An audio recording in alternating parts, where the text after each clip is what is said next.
ఓం శ్రీ గణేశాయ నమః. శివానందలహరి 6వ శ్లోకం. ఘటో వా మృత్పిండోప్యణురపి చ ధూమోऽగ్నిరచలః పటో వా తంతుర్వా పరిహరతి కిం ఘోరశమనం వృథా కంఠక్షోభం వాసితరసా తర్కవచసా పదాంభోజం శంభోర్ భజ పరమసౌఖ్యం వ్రజ సుధీహి. సుధీహి ఓ మంచి బుద్ధి అని బుద్ధిని ఇక్కడ సంబోధిస్తున్నారు శంకర భగవత్పాదులు. శివానందలహరి భక్తి రసాత్మక కావ్యం అని, భక్తుడంటే ఎలా ఉండాలి, భక్తి అంటే ఏమిటి అనేటువంటిది ప్రతి శ్లోకంలో కూడా మనకి శ్రీ శంకర్లు చూపిస్తూ ఉంటారు. అలాంటి శ్లోకమే ఈ శ్లోకం కూడా అన్నమాట. మనకి సహస్రం వర్తంతే అనే 4వ శ్లోకం నుంచి కూడా చెప్పింది ఏమిటి, శివచరణ సాన్నిధ్యమే మన లక్ష్యం కావాలి ఎప్పుడు కూడాను. అదే భావన ఇప్పుడు కూడా ద్యోతకం చేస్తున్నారు మరొక విధంగా. ఇక్కడ ఏం చెప్తున్నారు, ఘటోవా మృత్పిండోప్యణురపి. వేదాంతంలో కొన్ని పడిగట్టు వాక్యాలు ఉంటాయి, అంటే ఫ్రీక్వెంట్లీ యూజ్డ్ సెంటెన్సెస్ అనొచ్చు ఇంగ్లీష్లో అనమాట.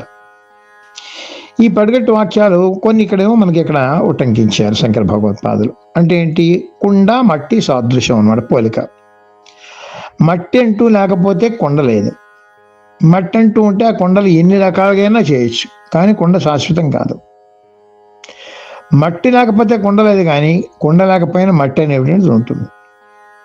ఒకటి శాశ్వతం, ఒకటి అశాశ్వతం. అలాగే ధూమోగ్నిరచల, ఒక కొండ మీదేమో పొగ వస్తుంది అంటే అగ్ని ఉంది అని అక్కడ తెలుస్తుంది. అగ్ని లేకపోతే పొగ రాదు కదా, అగ్ని ఉండడం వల్ల పొగ అనేటువంటిది వస్తుంది. దీన్ని అనుమాన ప్రమాణం అని చెప్పేసి వేదాంతంలో చెప్తుంటారు. పటోవా తంతుర్వా, దారములు వస్త్రమును. దారములు అంటూ ఉంటే కదా వస్త్రం అనేటువంటి ఉండేది. దారములు లేకపోతే వస్త్రం ఉండదు, వస్త్రం లేకపోయినా దారములు అనేటువంటి ఉంటాయి. ఈ విధంగా ఏంటి, వేదాంతంలో ఒకటి శాశ్వతమైనటువంటి ఉనికి కలిగినది ఉంటుంది, దాని ద్వారా వచ్చినటువంటి వస్తువులన్నిటికీ కూడా అశాశ్వతము, వాటికి ఉనికి ఉండదు, ఉనికి తాత్కాలికమైనది, ఇవాళ ఉంటుంది రేపు పోతాయి అనేటువంటి చెప్తూ మనకి ఈ కుండ మట్టి, అలాగేమిటి ధూమము అగ్ని, అలాగే దారము వస్త్రము, అలాగే బంగారము ఆభరణములు, సముద్రము కెరటాలు, ఈ విధంగా ఎన్నెన్నో ఉదాహరణలు చెప్తుంటారు అన్నమాట. ఇవన్నీ కూడా ఏంటంటే పడగట్టి వాక్యాలు అంటారన్నమాట. అయితే ఇప్పుడు ఈ వేదాంతులు కొంతమంది ఏం చేస్తారు, వాచా వేదాంతులు అంటారు వాళ్ళని. వాళ్ళు ఇదంతా కూడా అర్థం చేసుకుంటారు, చెప్పేస్తారు, చాలా బాగా చెప్తారు, అన్నీ కూడా అర్థమయ్యేటట్టు చెప్తారు, కానీ అనుభవపూర్వకమైనటువంటి వేదాంతం వాళ్ళలో ఉండదు. ఈ వాచా వేదాంతంతో వాళ్ళు 10 మందిని వాళ్ళేమో సంతృప్తి పరచగలరు, కానీ ఈశ్వర స్మరణ లేకుండా, ఈశ్వర చింతన అనేటువంటిది లేకుండా వాళ్ళు ఈ వాచా వేదాంతం ఉండడం వల్ల ఏమవుతుందన్నమాట, వాళ్ళకి ప్రయోజనం ఏమి ఉండదు. ఆ సమయం అయ్యేటప్పటికనమాట కిం ఘోరశమనం పరిహరతి అంటున్నారు. అంటే ఏమంటే ఘోరశమనం అంటే భయంకరమైన యముడు వచ్చేటువంటి సమయానికి వచ్చేస్తాడు, వాడి పని వాడు చేసుకుపోతాడు. వాడు యముడిని ఆపగలడా? ఇంత తర్క వేదాంతం అంతా చెప్పగలిగినట్టు వీడు కూడా ఈశ్వర స్మరణ అంటూ వాడికి లేకపోయినట్లయితే యముడిని ఆపగలడా? యముడు ఆ టైంకి వచ్చి వాడు పట్టుకుపోతాడు, అంతే. వాడి పని వాడు చేసుకెళ్ళిపోతాడు అనమాట వాడు. ఇదంతా ఏంటి, వృధా కంఠక్షోభం. ఈ తర్కవచనాలు అనేటువంటి కూడా, తర్కవచనాలని కూడా కంఠక్షోభం తప్పితే వృధా, దీనివల్ల ఏమీ ఉపయోగం లేదు. కానీ చేయవలసింది ఏమిటి, నీకు వేదాంతం తెలిసినా తెలియకపోయినా భక్తి విశ్వాసం అనేటువంటిది కానీ ఉండాలి. ఇన్ని తర్కవచనాలు చేసి ఈశ్వర స్మరణ లేకపోతే వృధా అని చెప్తున్నారు. అందుకని భక్తి విశ్వాసాలతో నువ్వు ఆ శివ పదాంభోజ భజనం అనేటువంటి చేసేవినట్లయితే పరమ సౌఖ్యం ఉంటుందమ్మా. సుధీ ఓ బుద్ధి, నువ్వు చేయవలసింది ఏమిటంటే ఏం చేసినా చేసుకో, పర్వాలేదు, కానీ శివ పాదాలను మాత్రం వదిలిపెట్టగలవు. శివ పాదాల దగ్గరే నీ లక్ష్యం కావాలి. అదంటూ ఉన్నట్లయితే అన్నీ సాధించగలవు అని శివచరణ సాన్నిధ్యము, భక్తి, భక్తులు ఎలా ఉండాలి అనేటువంటిది చక్కగా దీనిలో మనకి శంకర భగవత్పాదులు చూపించారు. ఇప్పుడు 7వ శ్లోకంలో ఏం చెప్తున్నారో కూడా మనం చూద్దాం. శివానందలహరి 7వ శ్లోకం. మనస్తే పాదాబ్జే నివసతు వచస్తోత్ర ఫణితౌ కరశ్చాభ్యర్చాయాం శృతిరపి కథా కర్ణనవిధౌ తవ ధ్యానే బుద్ధిర్నయనయుగళం మూర్తి విభవే పరగ్రంథాన్ కైర్వా పరమశివ జానే పరమతః. 6వ శ్లోకంలో తరసా పరమసౌఖ్యం వ్రజ సుధీ అంటూ శివపాద అంబుజాల్ని భజిస్తూ శీఘ్రంగా పరమసౌఖ్యం పొందు బుద్ధి అని తరసా అనే మాట అక్కడ వాడారు. అంటూ బుద్ధికి మార్గము గమ్యం కూడా నిర్దేశించారు శంకర భగవత్పాదులు. ఇప్పుడు ఆ బుద్ధితో పాటు ఒక్కొక్క ఇంద్రియానికి ఏ పని అప్పగించాలో చెప్తున్నారు ఈ 7వ శ్లోకంలో. 6 ఇంద్రియాలకి కూడా భగవత్ సంబంధమైనటువంటి పనులు అప్పచెప్పేమంటున్నారు శంకరులు. అది ఏమిటో ఎలాగో చూడండి. మనస్తే పాదాబ్జే, మనస్సు శివచరణాల దగ్గరే ఎప్పుడు ఉండేటట్టు చూసుకో. ఎందుకంటే మనస్సు ఎప్పుడు కూడా సంకల్ప వికల్పాలతో ఇటు అటు ఇటు అటు కూడా ఊగిసలాడుతూ ఉంటుంది. అలాంటి మనసుని కట్టేసేయి, ఎక్కడ శివ పాదాలకి కట్టేసేయి, అప్పుడు ఇంకెక్కడికి వెళ్ళదు మనస్సు. వచః స్తోత్ర ఫణితౌ, వాక్కులు ఎప్పుడు కూడా స్తోత్ర పఠనంలోనే ఉండాలి, అంటే శివస్తోత్ర పఠనంలోనే ఉండాలి. కరశ్చాభ్యర్చాయాం,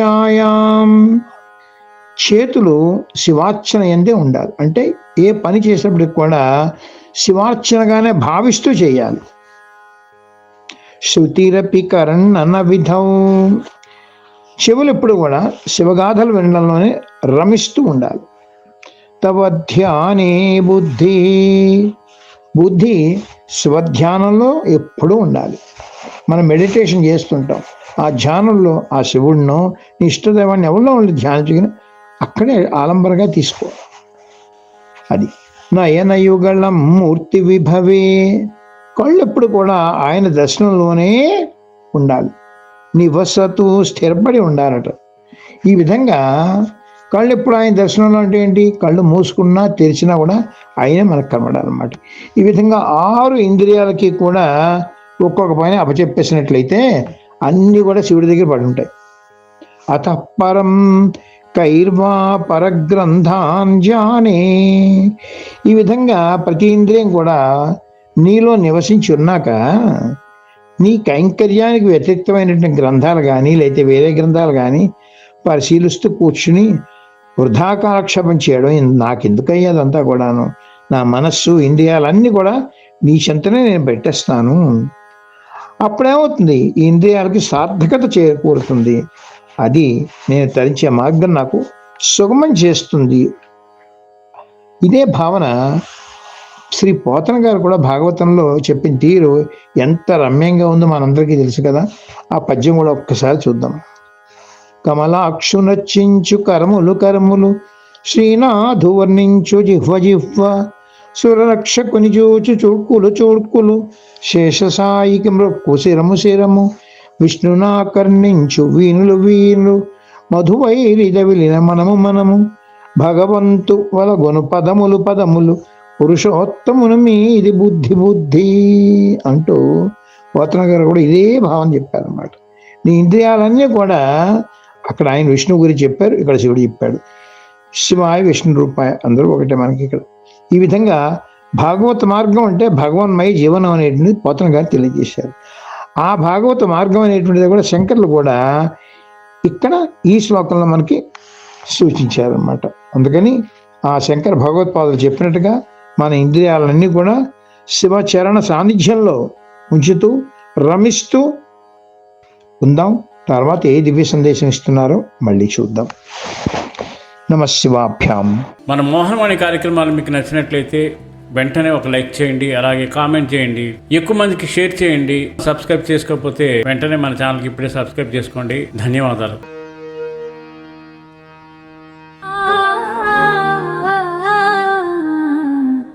మోహనవాణి.